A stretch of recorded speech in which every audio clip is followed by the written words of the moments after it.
రాజ్యాంగంలో కల్పించినటువంటి గిరిజన తెగలు, గిరిజన జాతులు,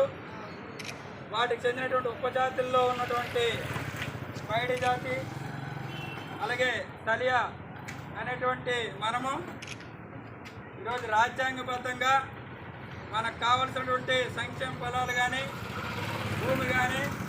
ఉద్యోగం కానీ, ఉపాధి కానీ, అలాగే రాజ్యాంగంలో ఉన్నటువంటి అన్ని హక్కులు కూడా ఎవరైతే రాజ్యాంగ వ్యవస్థ కింద పనిచేసినటువంటి రాజ్యాంగ ప్రతినిధులైనటువంటి కలెక్టర్లు కానీ, ఐటీడీఏ పీఓలు కానీ, రెవెన్యూ అధికారులు కానీ మన తాలూకా హక్కులని, మన తాలూకా రాజ్యాంగ ఫలాల్ని తొంగలో పెట్టి తొక్కుతున్నారు. ఇవాళకి 75 ఏళ్ళ గడుస్తున్న స్వతంత్రం వచ్చి అయినా కూడా మనకి ఇవ్వాల్సిన హక్కులు మనకి ఇవ్వడం లేదు. మరో ప్రక్క వాళ్ళ రాజకీయ స్వార్థం కోసం, ఓట్ల కోసం, సీట్ల కోసం, పదవుల కోసం, కాంట్రాక్టుల కోసం మన జాతి మీద, ఆదిమ తెగలకు చెందినటువంటి జాతులు మనము ఇప్పుడిప్పుడు ఏదో రాజకీయ ప్రలోభాలకి గురిచేసి వెనకాల తోకలుగా దొరలను తయారించుకున్నటువంటి కొంతమంది సంఘ విద్రోహ శక్తులుగా ఉన్నటువంటి గిరిజన ఐక్యవేదికల పేరిట, గిరిజన జేఏసీల పేరిట వాళ్ళు రాజకీయ నాయకుల తొత్తులుగా మారి మన మీద భౌతిక దాడులు చేస్తూ ఉన్నారు. ఈ దాడులని మనం అరికట్టించకపోతే, ప్రతిఘటించకపోతే,